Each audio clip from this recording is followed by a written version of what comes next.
Madame, mademoiselle, monsieur, bonjour. Pierre Barthès et moi-même, Daniel Leclerc, vous saluons pour ce dernier match qui va se disputer sur le cours numéro 1 et qui va donc opposer le numéro 4 mondial au classement ATP, Mats Wilander, tenant du titre ici à Roland-Garros. Il est opposé à un homme dont la notoriété est moins grande, l'Uruguayen Diego Pérez, 27 ans, 144e à l'ATP. Alors tout de suite, nous découvrons l'adversaire du Suédois Mats Wilander, avec le bandeau dans les cheveux. Il est né le 9 février 62, il a donc 27 ans.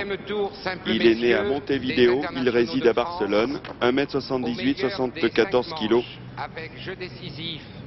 Et son meilleur classement, il l'a obtenu en 84. Il était alors 27e. Une seule victoire sur sa carte de visite en tournoi du Grand Prix. C'était à Bordeaux en 85 et cette même année, il a été finaliste à Buenos Aires. Mats Wilander, vous le découvrez maintenant. 3 Roland-Garros à son actif. 25 ans bientôt puisqu'il est né le 22 août 64. 1m82, 77 kg.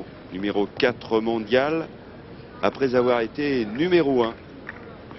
Le 12 septembre 88, il faut dire que son année 88 a été exceptionnelle.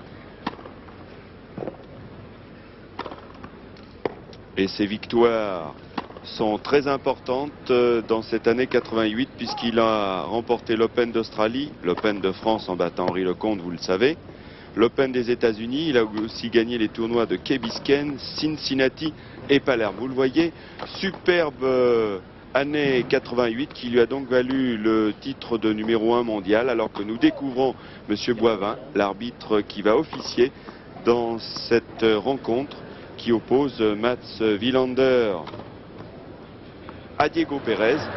Et je pense, Pierre Barthès, que c'est une partie qui va être intéressante à suivre, car c'est vrai que Mats Wilander, c'est un petit peu l'énigme, l'inconnu de ce début de saison, car depuis l'US Open, il n'a pas fait grand-chose. Tout à fait, si ce n'est que dans ce premier tour, il a gagné assez facilement en jouant bien, en étant concentré, en jouant constant, ce qu'il n'a pas fait effectivement depuis le début depuis qu'il a été numéro 1 en fait, et où il a depuis 4 mois des défaites qui sont assez surprenantes pour lui. Mais il s'est très bien préparé le match commence. pour Roland-Garros et nous allons voir. Là, c'est un bon test car Diego Pérez est un bon joueur de terre battue qui effectivement depuis 1 ou 2 ans ou 3 ans est un petit peu moins fort, mais c'est quand même un joueur dangereux qui a eu des victoires sur beaucoup de très bons joueurs, genre Becker, Nystrom, Noah, Villas, Gomez, il y a donc 4 ou 5 ans, mais il a été réputé comme un bon joueur de terre battue. On va donc suivre cette partie avec beaucoup d'intérêt. Au service Mats Wilander, vous l'avez vu.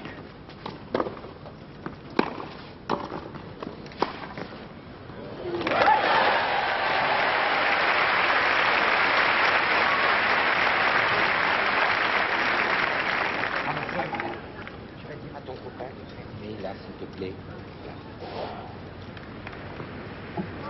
15-0.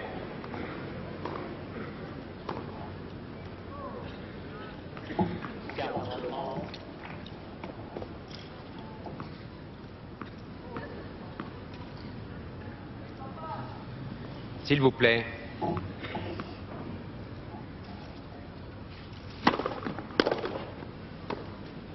Oh. 30-0.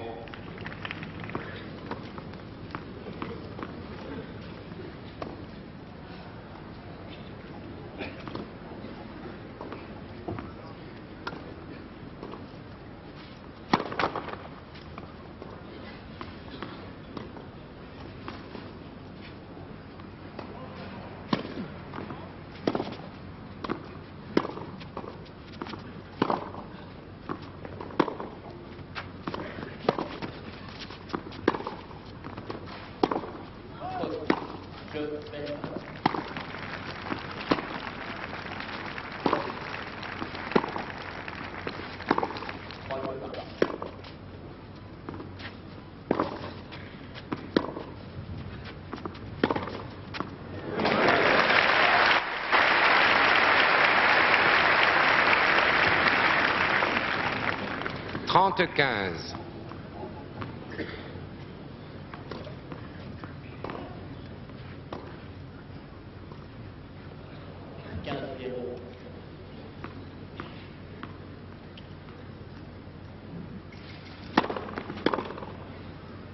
Trenta.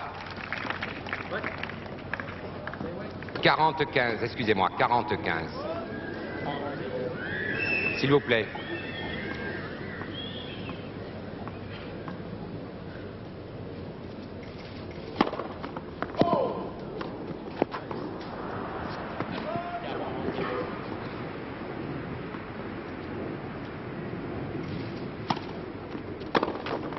Jeu Villander. Premier jeu. Première manche. Premier jeu pour le tenant du titre, Mats Wilander, dont il faut rappeler qu'au premier tour, il s'est défait de l'Espagnol Thomas Carbonell en 3-7, 6-3, 6-3, 6-3 pour ne pas se tromper. Et que par ailleurs, eh bien, l'Uruguayen Diego Pérez avait battu un joueur sortant des qualifications, l'Allemand de l'Ouest Pavel Wojtisek. Voilà pour le parcours du premier tour. C'est ce qui explique que les deux hommes sont ici sur ce cours numéro 1 pour ce deuxième tour de l'Open de France 89. Avec bien sûr Mats Wilander, grand favori dans cette rencontre, vous l'imaginez, car ici Roland Garros est un petit peu son jardin. Car s'il a remporté 32 tournois du Grand Prix, dont 7 du tournoi du Grand Chelem, il a remporté 3 fois Roland Garros. En 82, c'était la première en dominant l'Argentin Guillermo Vilas. La deuxième en 85 en battant le Tchécoslovaque Ivan Lendl. Et bien sûr, l'an passé, vous avez cette finale encore en mémoire face à Henri Lecomte. Et il fut 2 fois finaliste ici sur le central de Roland Garros. En 83, c'était le grand jour de Yannick Noah, et en 87 battu par Ivan Lendl. Vous le voyez, Mats Wilander, même s'il n'est pas au mieux de sa forme, est quand même ici à Roland Garros un petit peu chez lui.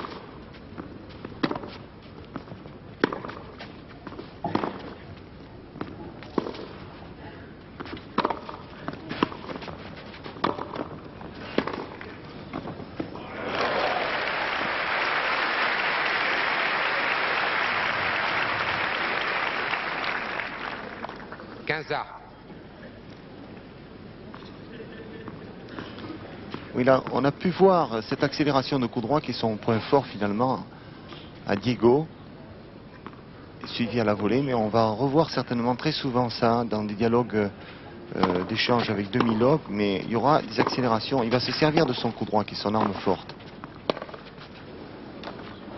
30-15.